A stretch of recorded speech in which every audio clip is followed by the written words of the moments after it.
তো আসসালামু আলাইকুম। গত ভিডিওতে আমরা দেখিয়েছি যে আমাদের যে ট্রাক্টরটা আসে নাই বলে আমরা যে সারগুলোকে বস্তার ভিতরে ঢুকিয়ে রাখছিলাম। যদিও এই ভিডিওটা আজ থেকে 4-5 দিন আগের, আর গত 4-5 দিন থেকে প্রচুর পরিমাণ বৃষ্টি হতেছে। যখন ভিডিওটা করছিলাম তখন প্রচুর পরিমাণে রোদ ছিল। তখন পর্যন্ত যারা ধান লাগিয়েছিল তাদের মুখে ছিল হাসি। আমাদের পাশের জমিগুলো দেখেন, মাশাআল্লাহ, ধান অনেক সুন্দর এবং ধানের গাছগুলো দাঁড়ায় দিয়েছিল।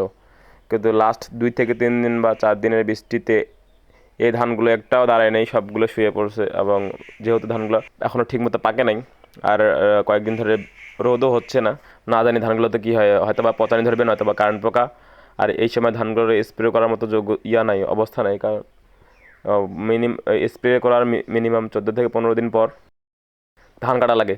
যদি এখন স্প্রে দেওয়ার পর 5 থেকে 7 দিন পর ধানগুলো কাটে, তাহলে তো আর ওই ধানগুলো মানে তো আজকে অস্বাস্থ্যকর হয়ে সকালবেলা যায় আর আমি কি। আগে ফোন দেই, ফোন দেওয়ার পর যখন ওরা কনফার্ম করে যে ট্রাক্টর নিয়ে আসবে, তারপর আমরা সারগুলো ছিটাই।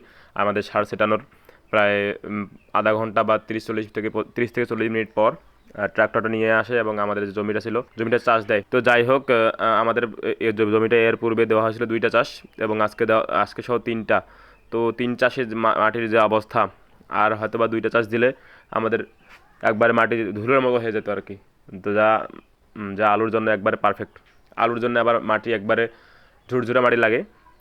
তো কিছু করার নাই, লাস্ট 2 থেকে 3 দিনের যা বৃষ্টি মাটিগুলোকে আবার বসিয়ে দিয়েছে। এই মাটি যে আবার কবে শুকাবে আর কবে যে আমরা আলু লাগাবো আল্লাহই ভালো জানে।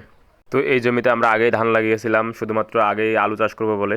তো যাই হোক, রিজিকে নাই, এই জন্য হয়তো বা আগে আলু চাষ করতে পারলাম না, দেরি হয়ে গেল। তো আল্লাহ যা করে ভালোর জন্যই করে, কিছু করার নেই, সব কিছু মেনে নেওয়া লাগবেই। মেনে নিয়ে খুশি থাকার মধ্যেই সবচেয়ে বড় সুখ। তো আমরা যেহেতু মাত্র একটা চাষ দিয়েছিলাম, এই জন্য চাষ তো বেশি সময় লাগে নাই, প্রায় 5 থেকে 7 মিনিট লেগেছিল। এর মধ্যে আমাদের যেহেতু জমির পরিমাণ মাত্র 14 শতাংশ, এর মধ্যে আমাদের চাষটা শেষ হয়ে যায়। তো যাই হোক, আমাদের জন্য সবাই দোয়া করবেন। আসসালামু আলাইকুম।